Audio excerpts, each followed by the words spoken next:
of the energy in the wood to for our use. Okay, we are burning it. That means we need an oxygen. We have to combine the oxygen with the wood. Only then the energy stored in the wood is released. What is energy? Energy is ability to do work. A small piece of wood can only make one cup of tea. A bigger storage of wood can make a food for the whole village. So bigger this wood, more is the energy. Like you have your power bank, you have about 4,000 mAh power bank or 10,000 mAh power bank that has higher energy than the 4,000 mAh power bank. You can do a lot of work with that 10,000 mAh power bank. So let us come to how we get energy, how human body or any animal gets energy. Basically, if you see, what we eat is we eat carbohydrates, we eat proteins. It goes through our digestion system, and when it goes through our digestive system, those carbohydrates and proteins are converted into molecules of sugar and amino acids. Now, their molecules are so small that from the digestive system, they enter the bloodstream. And from the bloodstream, it can go to every cell because every cell needs energy. So every cell needs food and something that will convert food into energy, and something is oxygen. So every cell needs nutrients and oxygen. So when these molecules are transported to every cell, the mitochondria in the cell will break the chemical bonds and release the energy from the food, from the sugar packet, from the amino acid packet. Is a packet of energy. It will release that energy and it will store in ATP, adenosine triphosphate. It is stored there for a temporary purpose, and whenever a cell wants to use the energy, it will convert ATP into ADP, adenosine diphosphate, and use that energy.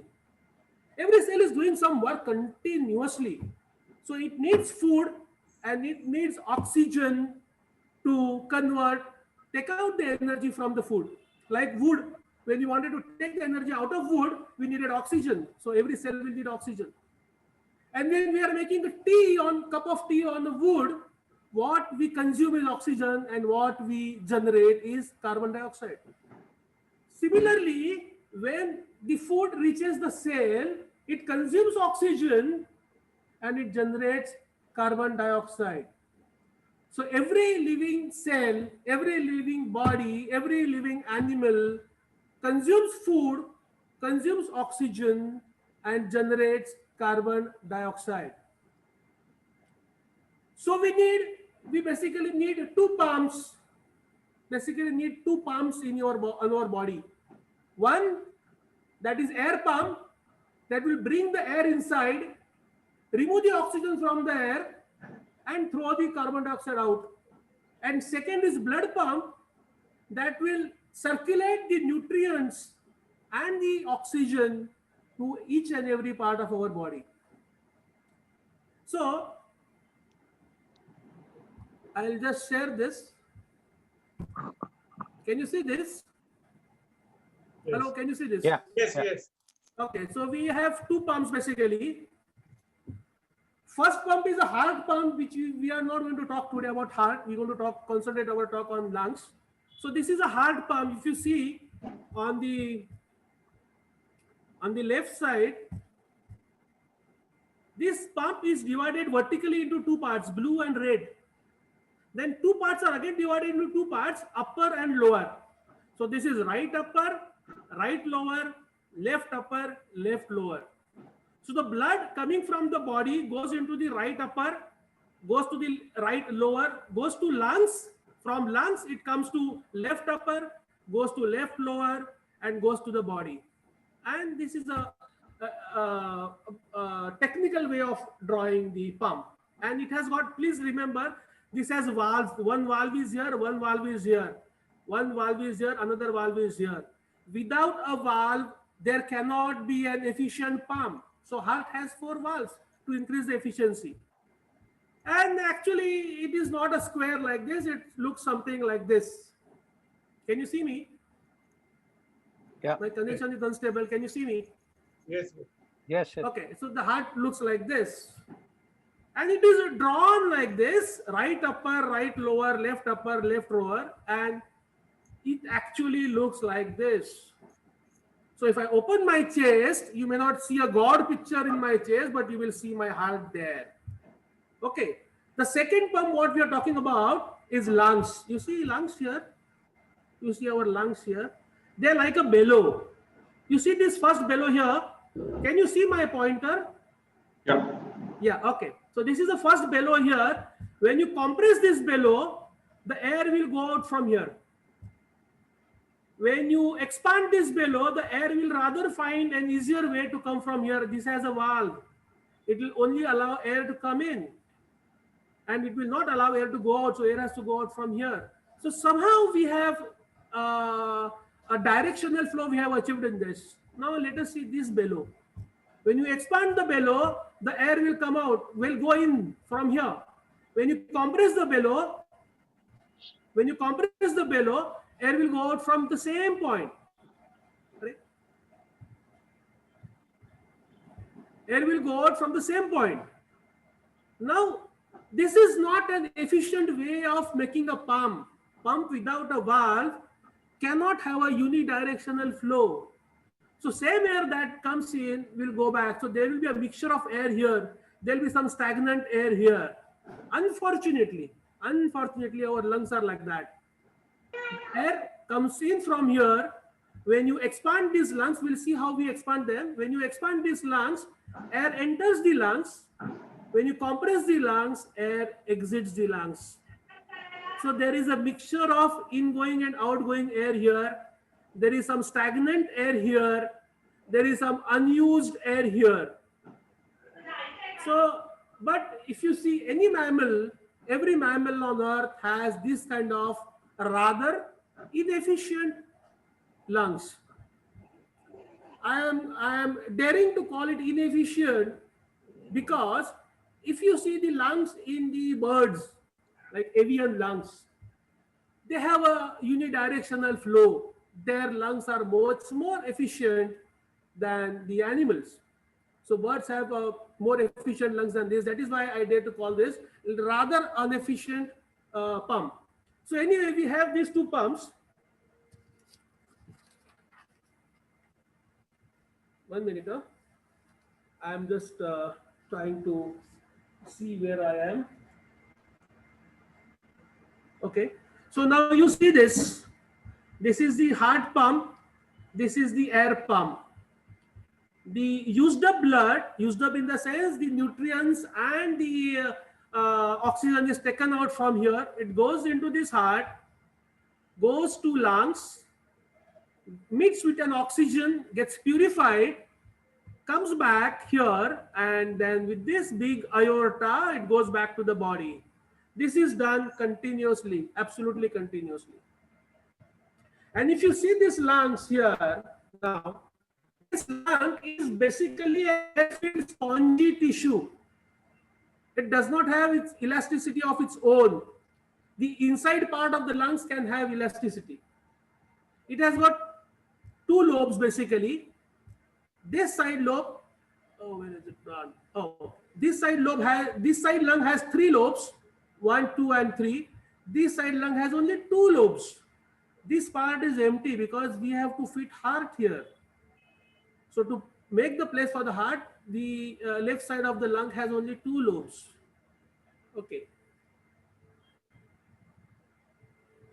So if we see the system now, this is the nose, this is the nostril, then the and of course from the mouth, we can breathe from the mouth also. Air will go inside from the nostril. It goes to area called pharynx. Then it goes to the area called as larynx. Now larynx is also called as a voice box. Respiratory systems not only helps us to get oxygen, It also helps us to talk, to produce sound. That is done here. The respiratory system also helps us to smell things. That is here. Olfactory nerves are here. So this is other work than the oxygen catching system. So it goes to larynx, then it goes to a tube called as trachea. Then trachea gets divided into two bronchus. One goes to the left side, one goes to the right side. And inside each bronchus, this gets further divided into small bronchioles, small, and it ends up with a grape-like thing called as alveoli. So these are the lungs. From this is the larynx, where the voice box is there, and this is the trachea, and this is bronchus, and then these are bronchioles, and then the end of the bronchiole will be alveoli. And this is the full size. This is enclosed in a rib cage. These bones, the rib bones, are protecting our lungs, and you can see the heart sitting here. You can see the heart sitting here. That is why the left side has two lobes, and there's a place for the heart. Okay. And one more thing that you have to see here is this muscle called as diaphragm. You see this big, beautiful, big muscle here. Now this muscle separates your chest and stomach. Okay, this chest cavity or the rib cage is also called as thorax. So this diaphragm muscle is a big muscle which makes separates this thorax and stomach. Now when we breathe, this muscle will be pulled down. This muscle will be pulled down and increase the size of the lungs. As a result, the outside air will enter from mouth inside the lungs. This is called as inhalation or inspiration. Please remember, only when we contract diaphragm, the size of the lung will increase and the air from outside comes in, like what was happening in this below. When you extend this, the size will increase and the air will come inside. When you compress it, size will reduce and air will go out. Similarly, in these lungs, when the size is increased by pulling this diaphragm down, the air will come in, and when the muscle is relaxed, air will go out. So inhalation process, that is inspiration, is a voluntary process. Whenever we find that there is a less oxygen in our blood, we will take a breath. If the oxygen level has further gone down, we will take a deep breath to increase that oxygen. Now, one more point. These lungs, the total capacity is 6 liters for adult. 6 liters. You know, you have seen a 5-liter can. So it is more than a 5-liter can. Okay. And if you see the bronchus and bronchioles, they're getting into a smaller and smaller and smaller. If you add all these bronchioles together and make a straight line, the length of those airway passage is about 2,500 kilometers from here to Kanyakumari. That is the length of these air passages inside the lung. And the end part is the alveoli. So if you see this, when we breathe in, the diaphragm contracts, the lung size increases, the chest also goes up, and the air comes in, that is inspiration, breathing in, and breathing out, diaphragm goes back. Diaphragm will relax. Goes back means it is relaxed and the air will go out. So this is another X-ray view of the lungs. 6 liter, and the total weight of this lung is 1.3 kg. We call it kaleja. This kaleja is not heart. Many times kaleja is misunderstood as heart. मैं मेरा कलेजा तुम्हें दे दूंगा. It is kaleja. Kaleji is lungs. The weight of this lungs is, human adult is about 1.3 kg. And if you and this is one of the small bronchioles. You see this small bronchiole here, At the end, you have a grape-like structure. One of the grapes in that grape-like structure looks like this. And this is called as alveoli. Alveoli is surrounded by capillary tubes. And this is that cross section of alveoli. Impure blood comes here and gets around the alveoli and goes as a pure blood. And the oxygen comes from here and carbon dioxide is thrown out. This is a bigger view of alveoli. The gas exchange that takes place here, the gas diffuses from higher concentration to lower concentration. So when the blood comes here, the concentration of oxygen is more here and less here, so oxygen comes in. And carbon dioxide concentration is more here and less here, so CO2 goes out. So oxygen comes in and CO2 goes out. So this is the way we breathe. We take oxygen from air inside our blood. Okay, now this is a small part of that bronchial. Okay, and this is the passage through which the air will travel. And you see these bands, they are bands so that the size, they will not collapse. This tube should not collapse. So for preventing the collapse, these bands are there around this bronchus and bronchioles. Okay, this is a very nice, clean bronchus. And the air should not have any resistance when it passes through this. Otherwise, we will have difficulty in breathing. This is very clean. And if you see this, here we have drawn a clean bronchus. Absolutely, air can pass easily. Whereas here, it's a swollen, inside is swollen, and there is excess mucus here. The mucus is required so that we trap all the dust particles and then they are thrown out when we cough. But here, this mucus is already here. You can see this white thing is mucus, but here the mucus is excess. And the muscles are tightened. These muscles are tightened. So that reduces the air passage. This is generally an asthmatic lung. When this happens, the patient is suffering from asthma. And this is a very big lung disease. This is called as chronic obstructive pulmonary disease. That means chronic means it is old disease. It is not the acute disease that is not happened. It is happened over a period of time. This is healthy. This is unhealthy. And this is what happens to alveoli if the patient, if you have a smoking person who smokes, the alveoli literally breaks down. So it is ultimately the alveoli which exchange the oxygen and carbon dioxide. So the health of the alveoli, the grape-like structure, is very important. So this is the, we call it pathological condition of the airway. Now in pneumonia, you see the air passage and ultimately these alveoli, the grape-like structure, they are filled with a liquid, a fluid. This can be an infected or it can be a pus or excess mucus. As a result, the gas exchange cannot take here.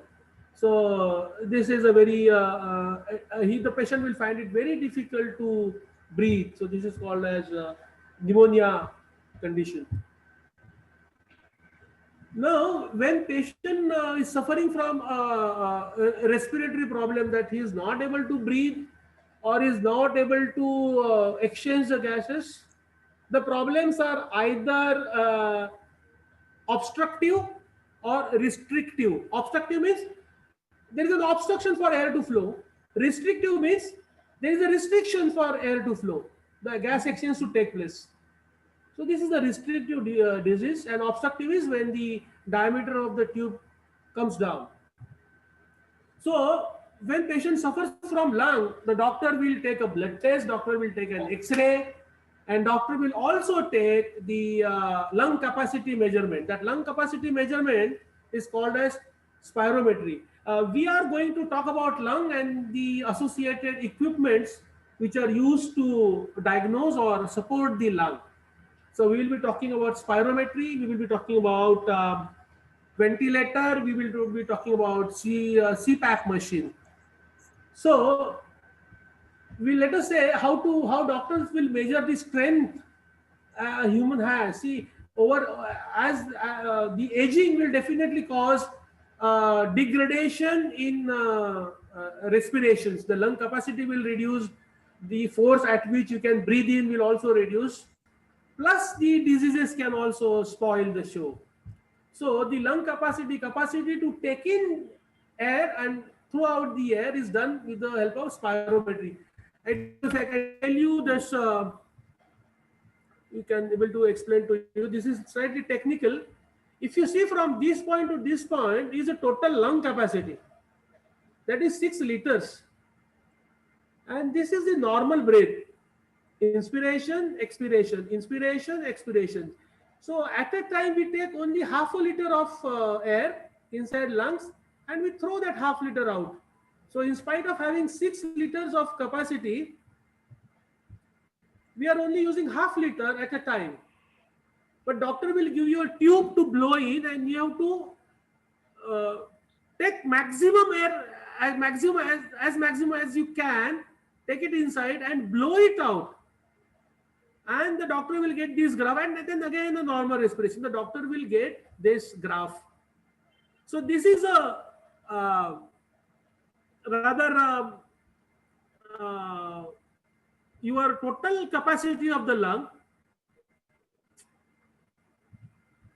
vital capacity of the lung, but this is the useful capacity of the lung, and this is the vital capacity, and this is the amount of air you cannot remove from your lung.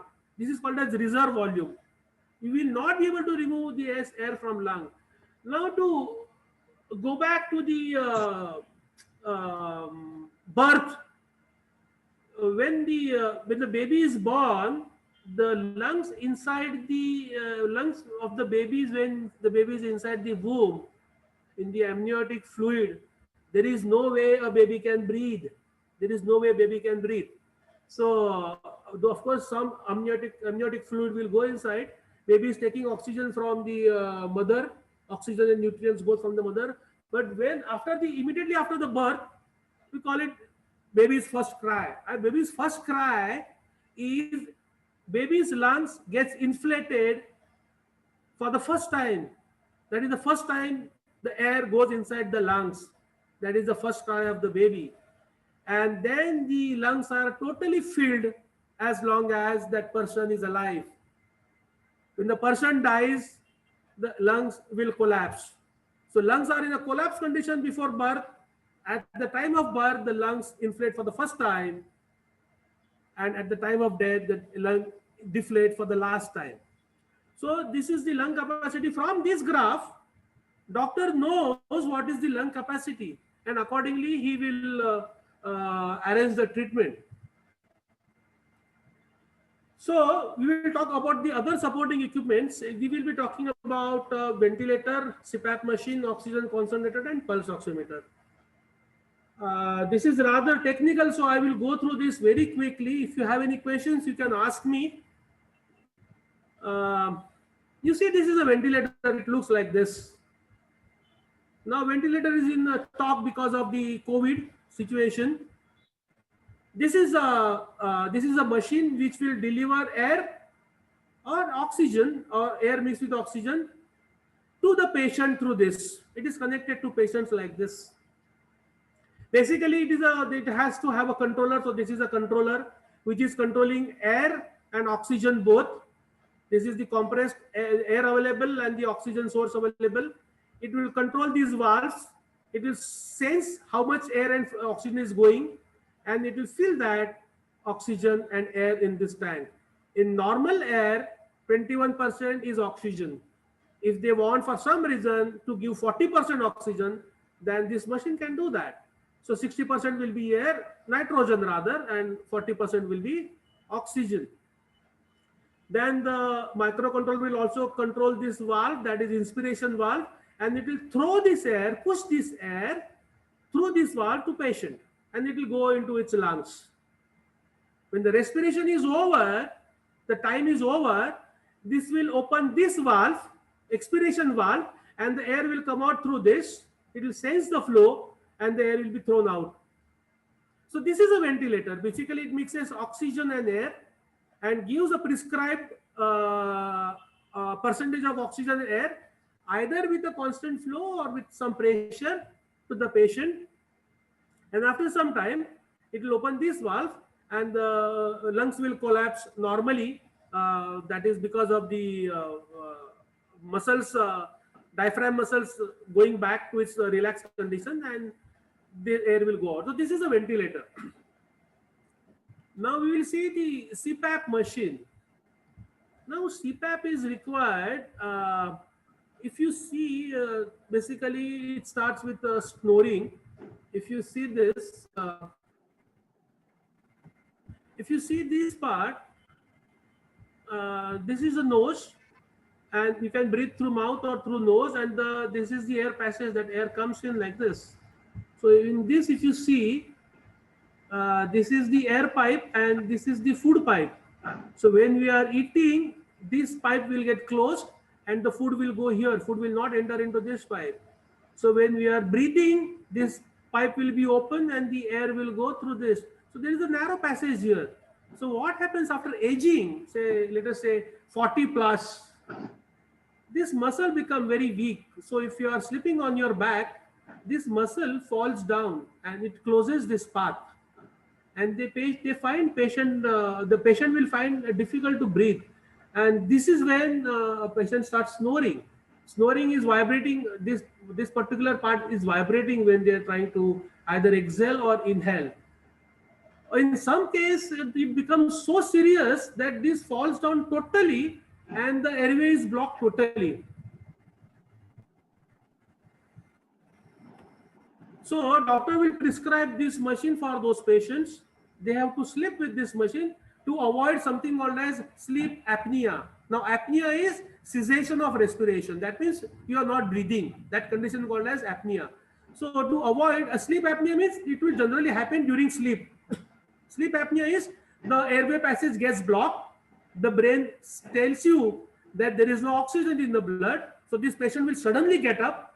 He will take a deep breath and again go back to sleep. Again, same thing will repeat. So as a result, he will have a very disturbed sleep. To avoid that, they use this machine. There is this continuous positive airway pressure. CPAP is continuous positive airway pressure. So this machine maintains a constant pressure in his respiratory tract so that this particular this will not collapse. So if you are maintaining a positive pressure, this will always remain up and the passage will permanently remain open. So you have to specify what is the pressure that patient has to have every time he goes to bed. And these patients will have to sleep with this machine every day. Now this machine can be connected.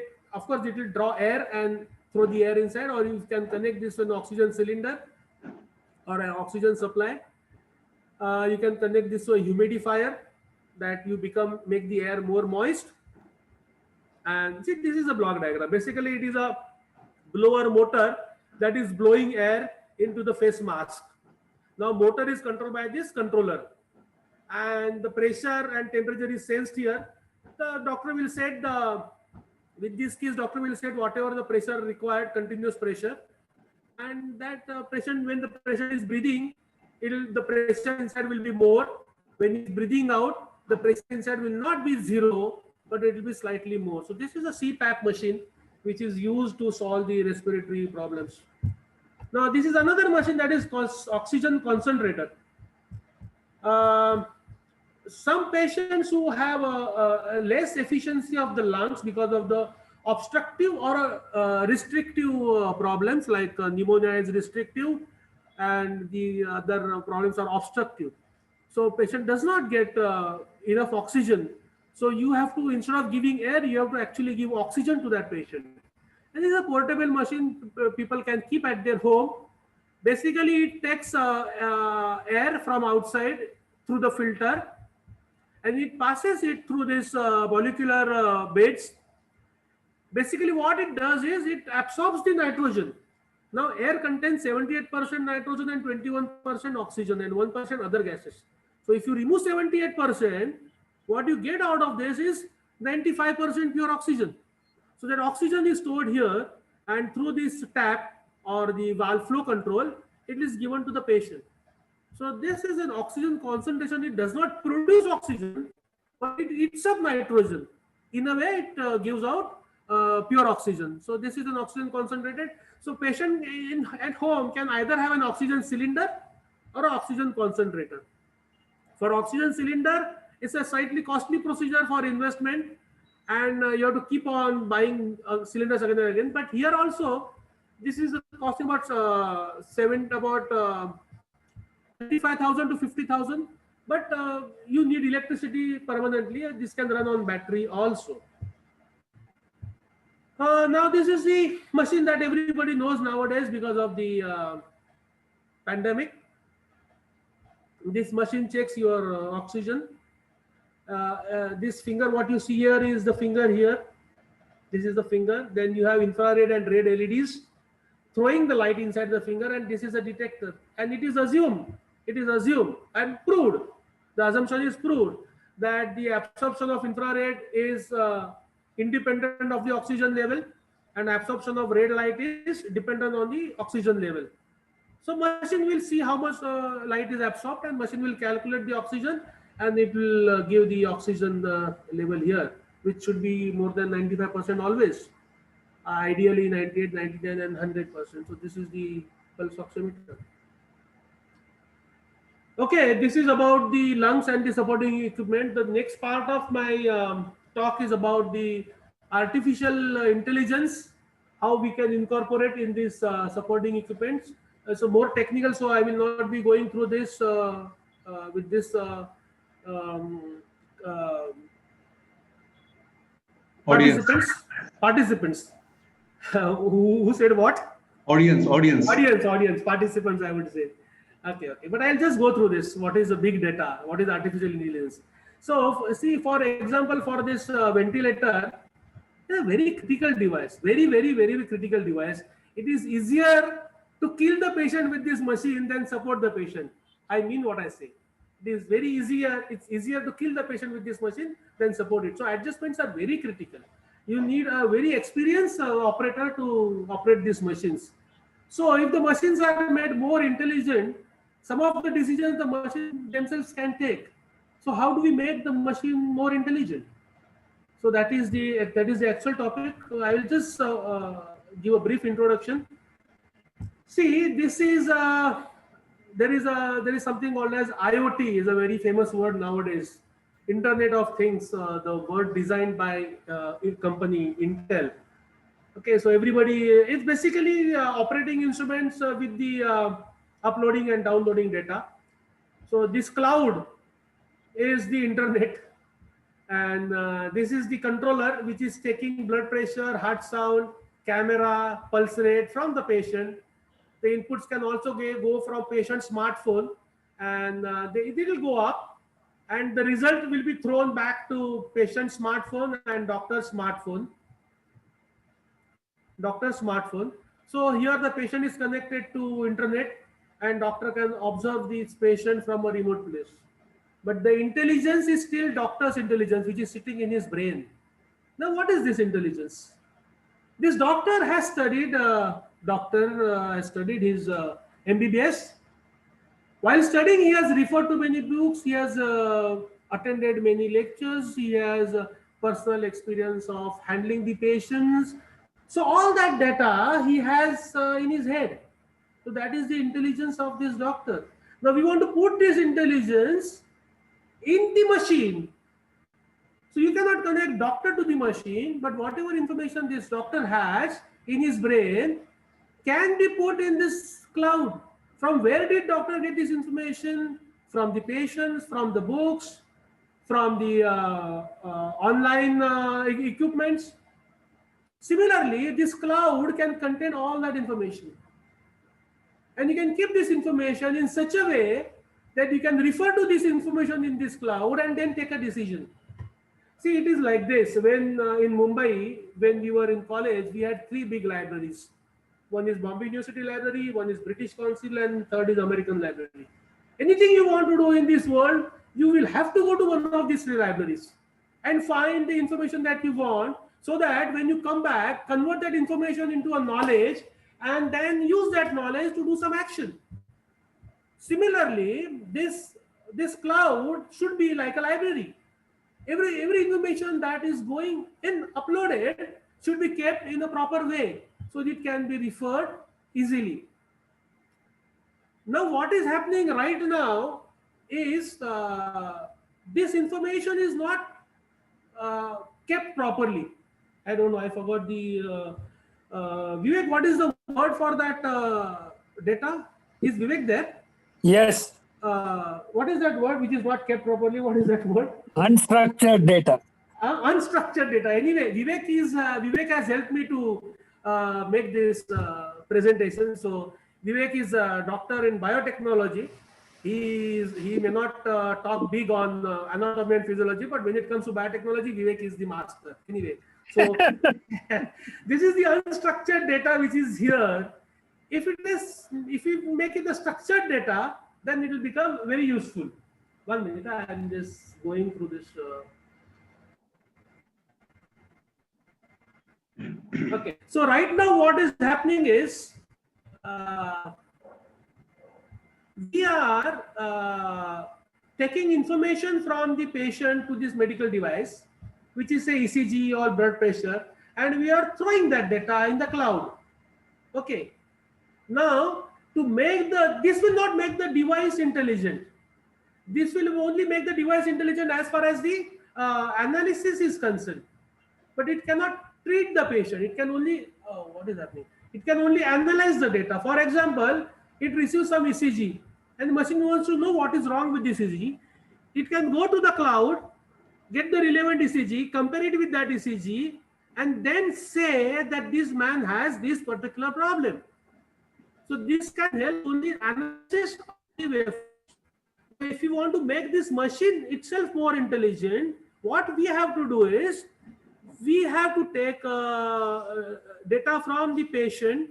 Then this machine will be giving some dosage to the patient. It could be some chemicals, or in case of ventilator, it is air, oxygen, air. It is giving this dosage, and it is throwing the data up in the cloud, which is the patient signal plus the dosage that the machine has given plus the control settings of this device.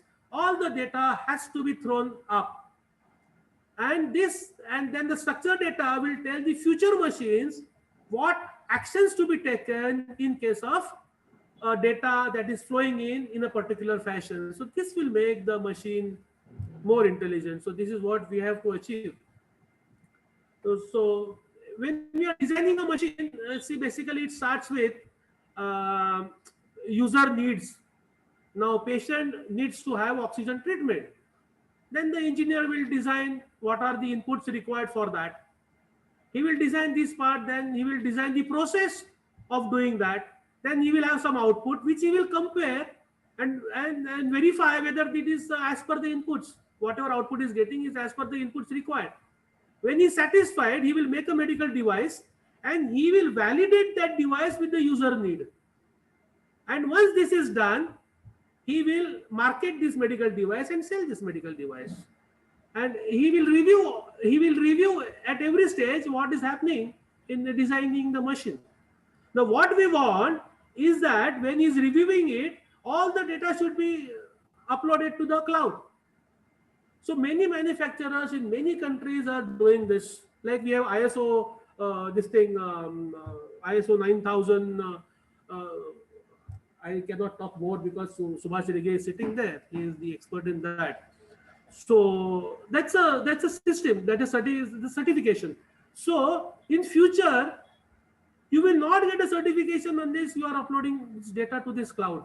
It can happen that way. And then the cloud will go on becoming bigger and bigger. The data in this cloud will go on becoming bigger and bigger. And this cloud will reach a critical mass. Okay, now the data is sufficient that the cloud can help you take a decision. So then next time when you are designing the system, when you are talking to the cloud will also tell you what should be the next stage, whether you are going in the right direction or a wrong direction. And after that, when you make a medical device, for example, in the ventilator here, The doctor has set the ventilator and doctor has gone for rounds to some other place. The operator is or the technician is taking care of this, or nurse is taking care of this, and there is some problem.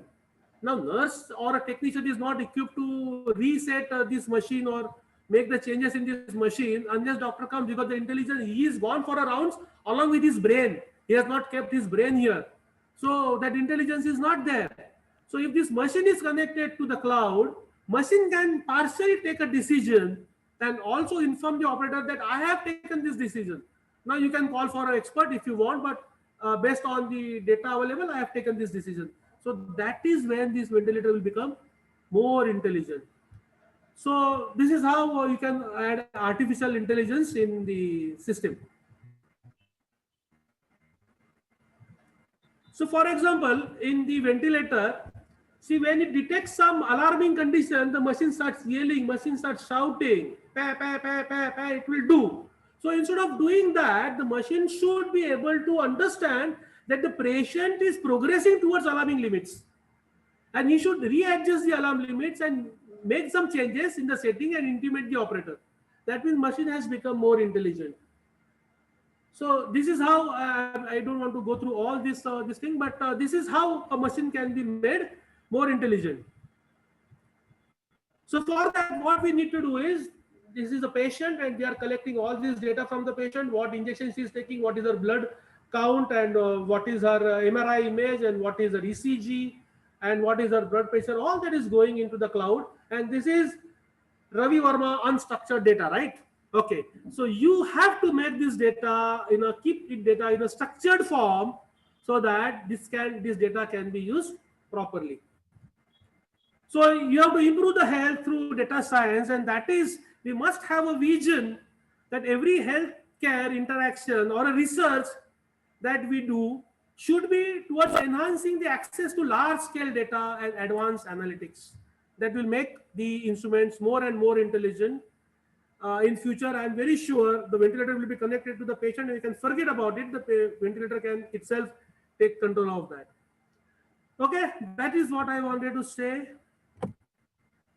Now, can you see me? Yes. Okay. So that is all I wanted to say. I don't know. I hope I have not confused you. This is the trial that I'm taking for the show that I have to conduct on 27th. Will you be opening the session for questions? Yeah. Obviously. So if then you have, now's the time we'll have to ask what questions. No? yeah, you can ask questions. Some good questions you can ask. Bad questions I don't like, because I probably don't have answers for bad questions. So please.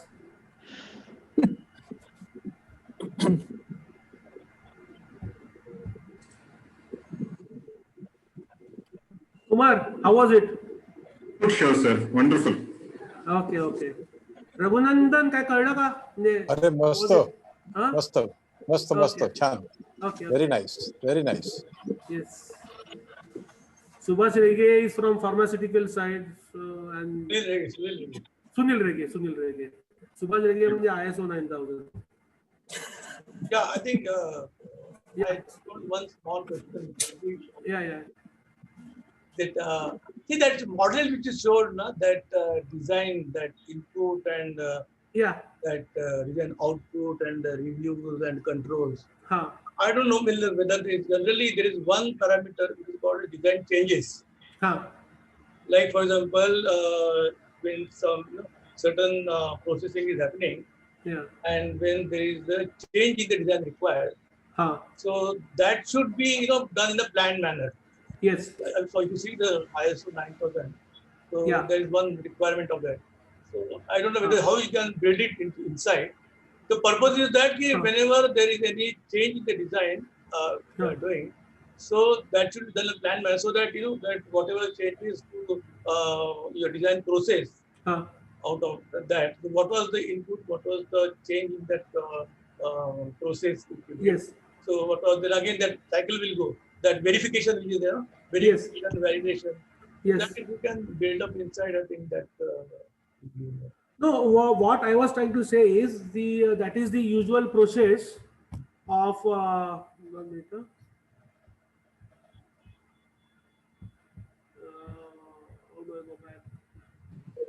the usual process which I have shown. That there is, you are observing all this and recording it, whatever changes that you make. What I am suggesting is that all that information has to also go to the cloud. It has to go to cloud. Yeah. It has to go to the cloud. So any other company, see, basically they will have a formulated procedure to be followed as per the rules, and whether you are following that or not, and what is the conclusion after that you have found after you have followed this particular path. So more or less all the companies will be following the same path. So, but each company can do the process with a different processor. I'm talking about the technical part, not the administrative part. With a different processor and different algorithm. So that will be a secret of that company. Other than that, all the data is available to the rest of the world. How that was done. That is what I'm trying to say. So even the changes in the methodology that you have done should be uploaded. And it should be available to other users, other manufacturers, or the research people. Oh, okay. See, okay, I think we can discuss it later. Okay. No, what I'm saying is there is something called as a purely in-house process, and there are some parameters you have to upload for the world to know what you are doing, whatever you are doing. Otherwise, the others will not learn from your mistakes. They also have to learn from your mistakes. Exactly. And they also have to know what is the decisions that you have taken to correct that mistake.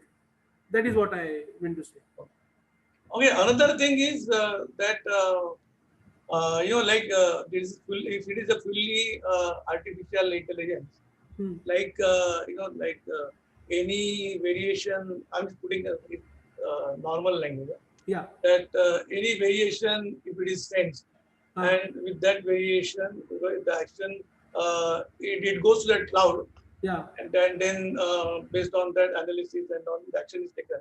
Yeah. And then the command is given to that ventilator machine. Yes. Yes.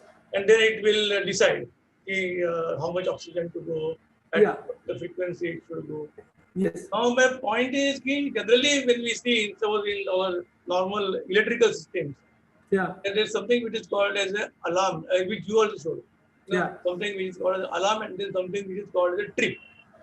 Yeah. So it means that rather directly taking an action to alarm the people, so that if the doctors who are there, or if some technical people who are there, they have a chance to kind of work on that and then take action. And if it's certain amount of time it is not done, then that machine should take an action. Yes. So is that something which is the time lag is saved there, or it's directly it will go into that command, that decision will be taken by that artificial intelligence? See, if the doctor is present, then he is using his brain and he knows that the patient is moving towards alarming condition. Patient is moving towards alarming conditions, not in alarming conditions. No, what I'm saying is the alarming condition is thrown to him by this machine. Yeah. And then he has a chance to work on it. And then he gives some command. No. You're talking about alarm and then trip. Trip is the ultimate. Not alarm and trip. Alarm and action. Alarm and action. Okay, what I'm saying is even before the alarm, if the doctor is present, he knows that he is degrading. So he will take some action that he does not go to the alarming conditions. Okay. And that can be done only by an intelligent doctor. Yeah. That is. He has to adjust the synchronization with something else. See, instead of assisting, if you oppose, you will kill the patient. That is as simple as that. So if he's feeling that we are opposing his efforts, like patient is trying to do some effort and you're opposing it, you will kill the patient. So he will make the changes because he's intelligent. But if this machine is going towards alarming condition, not yet gone to alarming condition, then that machine should be able to know, and it should use something called as pre-alarming condition. Alarming condition, action, and pre-alarming condition, the machine should realize that. Satish, yes, if you can allow me, what you're mentioning is what I would call in, let's say, in the artificial intelligence or big data style, it's more called as the predictive analysis. Yes. Subhash, so this analysis is a predictive analysis. Yeah. See, the predictive analysis only an intelligent person can do. He can predict what is going to happen after 2 minutes and after 10 minutes. He can predict. So the machine should also be able to do the predictive. And another analysis that what machine can do is retrospective analysis. What had happened yesterday? Yeah. What had happened when he was admitted? Based on history. Based on history, the retrospective. So predictive analysis and retrospective analysis can be done only by an intelligent person or intelligent machine. Because today it will look like abnormal, but when he was admitted, it was anyway that. So it is not abnormal for him. So that patient history, the data in the past, and what can happen in the future. You should know what the past is, and you should know what can happen in the future. That is intelligent. Then you can take an intelligent action. Satish, Yes. Girish here. I was not in between on the call, but Okay. looking at the data which you are planning to store in the cloud. Yeah. If I see, compare European environment, a lot of privacy, data integrity, and that sort of things are looked into. Yes. And even passing patient's information from one doctor to another Yes. is not permitted unless patient has given his consent. Yes. And that consent needs to be on a piece of paper with signature. Yes. So if I go to a different doctor tomorrow, my Yes. data, my information, my disease information or analysis information about my health, that is not allowed to be passed by one doctor to another doctor. Yes. So that data integrity and other things, when you store Yes. the data into cloud and Yes. make it available globally, Yes. you need to take care of not disclosing the patient's name or other Yes. details Yes. at all. Yes. Yes. Now, Girish, the situation is worst in India. I don't know about other countries, but whatever little is happening in Europe and America. Whatever little is happening there only. Nothing is happening here. Nothing will happen here for next probably 5 years or a decade. We will only follow what Europeans have decided to do. So all this is being taken care by the Europeans. They are doing it. We are not doing anything. We are doing nothing as far as the big data is concerned. And even there, only the diagnostic. See, today I can get a data from a particular hospital without knowing the patient's identity online. There are sites available. They are continuously throwing the data out. As a researcher, I am allowed to have an access to that data that is available. Say for ECG, with the patient history, and this is the present ECG that is available. But it is available from a very few hospitals in Europe and America. Very few. So this is a long way to go. It will not happen in India. Whatever happens there will be repeated here. ISO 9000 is not designed here. It has happened there. So and then we're going to copy it. So we don't have to make a rules and regulations here in India. Whatever is being done there, we will only follow it. But right now, only not even 10% hospitals are doing that because of the medical legal complications. But it has to be done. There are no two ways about it. Some information has to be in public domain for sure in future. Like before this RTI. Yeah. I mean, the gentleman, I think your friend who has spoken is all absolutely correct. Usually, it's what is mentioned is what is called as EHR or the electronic health records. Yes. In this case of big data, in the case of big data, what is generally available on the cloud is generic data. That is, what I would do is that I would remove the patient's personal details. And then after that, put the rest of the material, if it is available, that helps me for analysis. That is how the distinction is usually done. They will have to be taken care about the patient's identity. They will not disclose. And then the user also has to agree that he will use this data only for this purpose and not for anything else. He will have to. The consent. It's called as a consent form. Yeah. So they may have to even pay for that data. So that those rules and regulations are not yet formulated, even in Europe and America. But it has to be done. Yes. Yeah. Satish, I would suggest one thing. Yeah. Considering the present pandemic, I believe that you should insert a few of those things. Let's say when you're talking about any of those slides. I'm not able to hear you. Hello. Yeah, tell me. What I would suggest is whenever you're talking about the machines Yeah. or some of those data, I mean some of the slides, Yeah. it will also be good if you can point towards, you mention COVID-19 in between sometimes. It'll keep the interest running. Yeah. True. So I am sure you will help me to do that. In fact, the COVID, the virus attack, it attacks basically, it comes through respiratory tract only. So it is worth mentioning COVID and its effect on the respiratory system. Basically, a lot of people who die of lung problems from COVID. Majority of the people die of lung problems from COVID, and many of them die because of the pneumonic conditions. Yeah, what is Similar called as to- comorbidity. Yeah. So if pneumonia- you can connect it that way, it will Yeah. also be very effective. I mean, Yes. you would be able to maintain the interest of many of the people who are there. Okay, Yes. what's this got to do with COVID? Yes, I will do that. Yes. Satish, Yes. one more question. Ah. The session which is going to take place in couple of days, Yeah. how long you want to have that session? It is 1 hour and 15 minutes. Which So, is including question and answers. But I cannot answer questions like this because the crowd is going to be 200 or 1000. Yeah, It is that's free right. for, What I would suggest is Yeah. you limit your presentation to about 20 to 25 slides. Yes. Here I see already number 38 or 39. No. In between, there are some slide features for my reference only. Okay. It will be not more than 20 slides. It's Finally, it will not. 3 minutes per slide.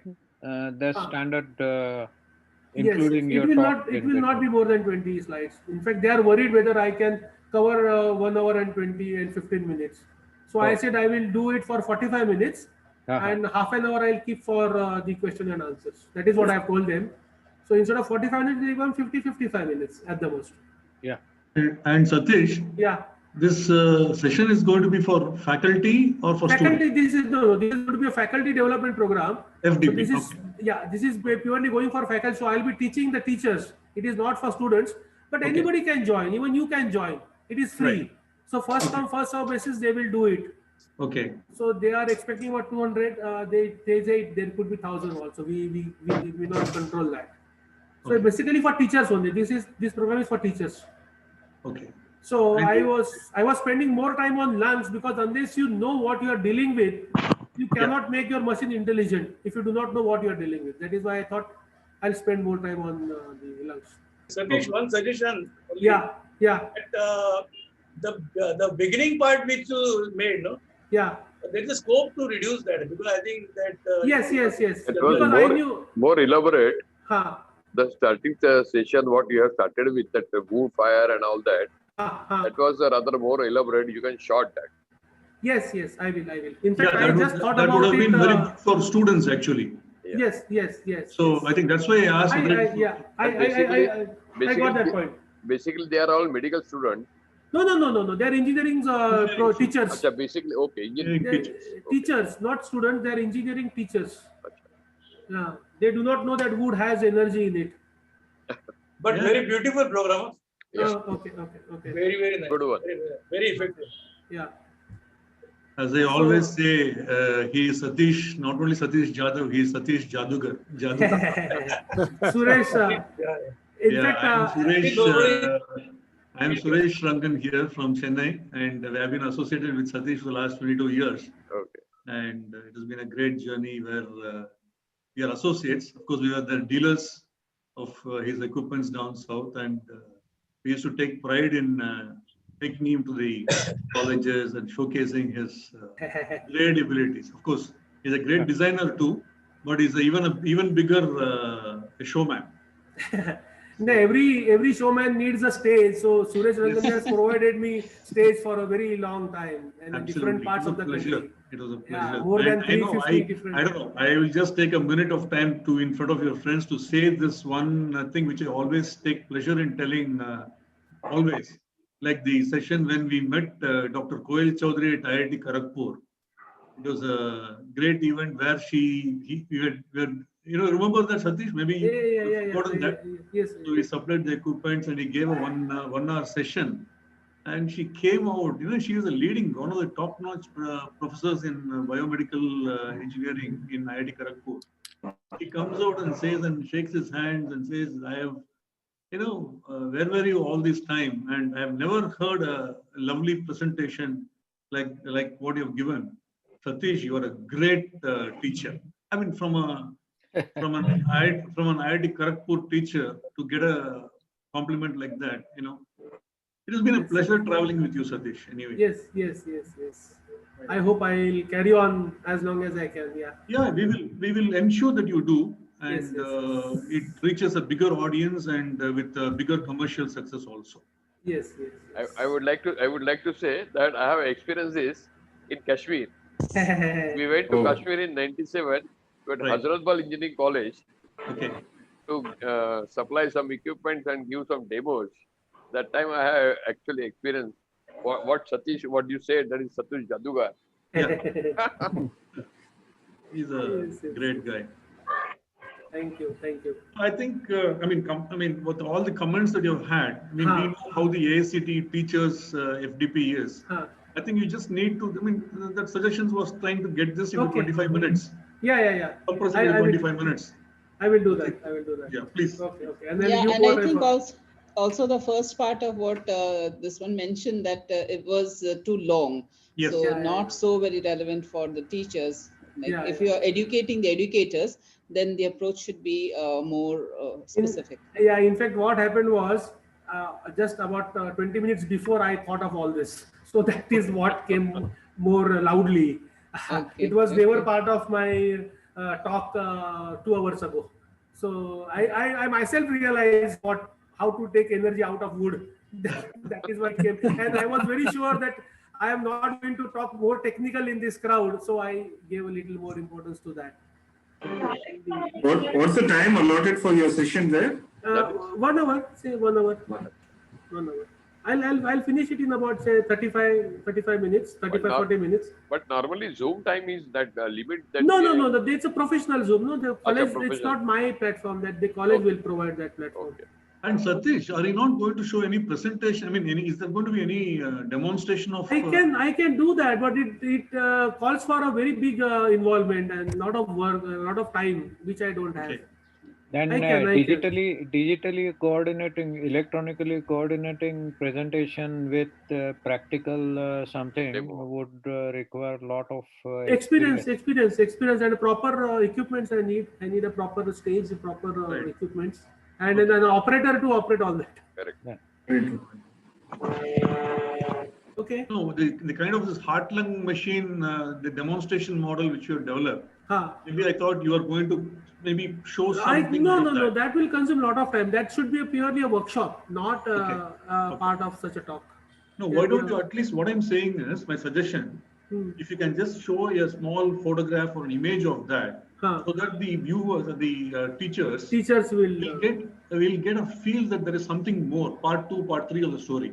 That's a fantastic idea, Satish. That is a fantastic idea.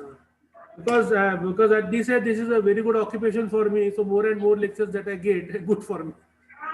So I have to give them this thing that there is something still remaining in part 2. I will present it. So you're looking at the technical part. I'm also looking at the business part of it. Yes. I'm looking at the business part of it also. Business part of it. Yes. Yeah. So that you showcase something that's coming part 2. Yeah. So let there be an image at least. Okay. A blurred image at least. Yeah, Satish, that's like. Yeah, Vivek, I'm not able to hear you. Satish, one question. Yeah. You just mentioned that you will be doing this presentation for 35 to 40 minutes. Yeah. So how you are going to cut short this? Which slide you will? Because what I have observed in your presentation, it was a wonderful and fantastic presentation. And let me congratulate for successfully done doing this trial run. Yeah. But every slide which I have seen is connected to other slide. Yeah. So it is very, very difficult to cut short this presentation. So if you are asked, I think if time permits, whatever your talk right now, you should, whatever time is consumed for this presentation, I think same time you should keep for your presentation. Yeah, other than the initial talk, about food energy. Yeah. Okay. And second part, since I was in pharma, a little anatomy, physiology, I know. Yeah. When you talk about the mitochondria, see, your audience, are they doctors? No, they're supposed to be technically, what should I say, Suresh? With your permission, dumb people. What happened? Why I ask you this question? Because if I do not know what is mitochondria, and if you go ahead, I'll be total blank for the, because little no, you should powerhouse or something you should mention about the mitochondria. I will. Certain things that's what I feel. Okay. I will give you my aspect, my views on that. Small explanation is required. Very small. This is the shortest way anybody can. This is the actually. I referred to a lot of documents yesterday. This is the shortest way anybody can explain how chapati is converted into energy. Anybody can explain. No. So if I want to give what is mitochondria or the example, it will go on and on and on. No. And You second thing. No. You need not have to give any explanation. No. Second thing. If I don't use big words. If I don't use big words, I cannot make the people sitting in front keep quiet. They will be wanting to talk big questions. So if they hear a big word which they do not know, I'm not using a wrong word. I'm using a correct word at the right time. But I don't want to give explanation. Let them go back and see what is mitochondria if they are curious. That way. And you have to. I have to use big words. Otherwise, I cannot survive.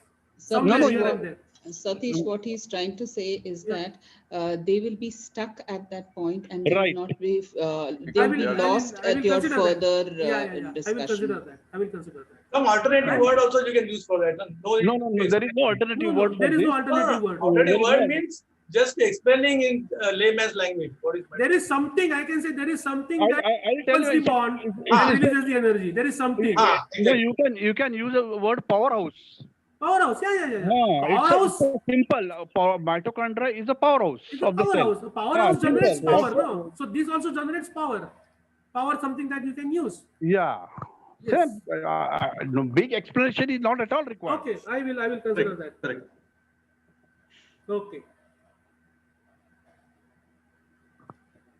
Okay. I thank everybody. Thank you everybody for best of luck. Yeah, very good. Very good. Very nice. Very Thank you, Satish. Thank you so much. Very nice presentation. Excellent presentation. Yeah. So Girish, thank you very much.